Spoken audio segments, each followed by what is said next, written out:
Mages and Dragons. A long, long time ago, in a world filled with magic, beasts, monsters, and men, lived two ancient beings, older than elves, centaurs, and minotaurs. Humans and dragons. This story will focus on a group of both, a misunderstanding that was resolved before a great war could manifest by hatred. There is a race of humans that is known for their use of arcane magic. They are called the Mages.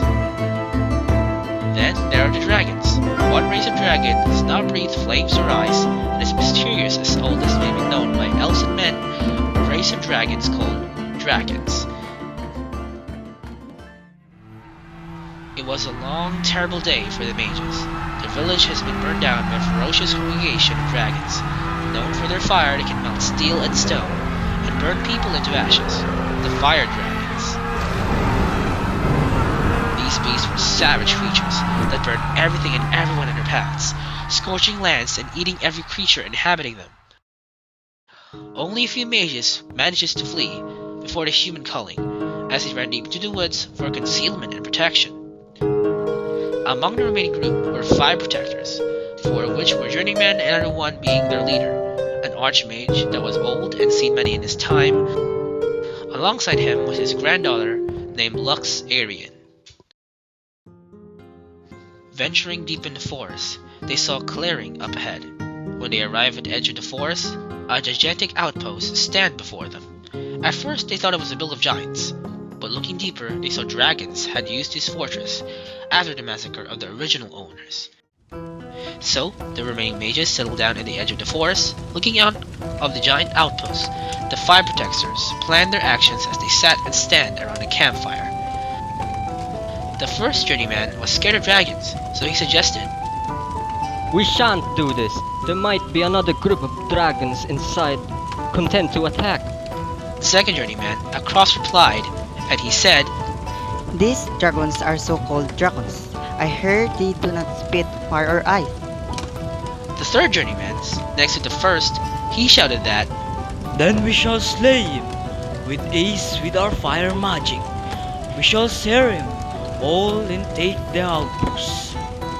Lux Arian then suggested, and she stated, These dragons are mysterious, yes, but what if they built this outpost? May we not try to beat him for help from the fire dragon? In anger, the third mage was enraged, as he panicked in a loud voice. Are you mad? What makes you think of such a thing? The second mage said, He's right. We've known that the dragons are fierce beasts, that they only take joy in the deaths of man. They've slaughtered us for generations. I shall prove it. said Lux. I shall venture to their gate and ask for our help, with no stop as I shall leave it behind me standing. Then the Archmage silenced the arguing journeyman and said, We should let her prove such statement. Perhaps she'd be right. Even so, she is now brave and ready to take risk. After all, she will become our leader one day. Lux Adrian then walked towards the gate and was ready to knock after she left her staff below her feet. Then the gate started opening to her surprise. As the gate opened, a large dragon was standing before her. Back to the group when they were scared to see what might happen next. As they too saw dragons behind the one Lux is confronting, they too seemed in shock. As the silence was in the air, suddenly the dragon let Lux sit on his back and they flew high in the clouds.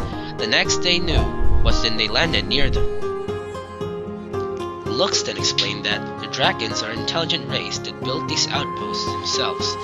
These outposts surround a mountain range that has hidden their kingdom known as Draconia. They do not wish to fight the mages, but rather they want to help them, as they currently have a common enemy that is getting near their territory, which is the Fire Dragons. Though it may seem a coincidence, Alpedius, the named dragon that talked to Lux, he was the one to actually convince the knights to not attack us when they saw us before. Dragons also fear humans as they saw them as monsters that slay and flay their kind for generations. The two races misunderstood each other for generations simply because they saw what was on the outside, both being creatures of mass destruction to the eyes of many. Though the violence of history can never be silenced, the actions of humans and dragons, the decisions of Lux and Elpedius, will be remembered forever, as they both showed that not every man, every dragon, every race is the same. The Archmage, the four journeymen, and the remaining villagers are in bewilderment with such information. They are speechless as Elpidias started to speak himself. I know this may be new for many of you, but time is of the essence. As I and Lux saw from the distance from above, the fire dragons are nearing our position. I cannot let this threat be ignored, and I shall lead my men to battle, as I am the Prince of Draconia. As Elpidias finished his speech, hundreds of thousands of dragon knights are seen flying in the distance above the clouds, ready for battle with shimmering metal armor and draconic weapons. Seeing this, he roared, which alerted the dragon knights in the outposts as they follow him and fly with him to battle the fire dragons. When the battle was over, the mages and dragons worked together from that day forward, and for the next thousands of years, the two become one, and they are now called as the Dragonmages. The end.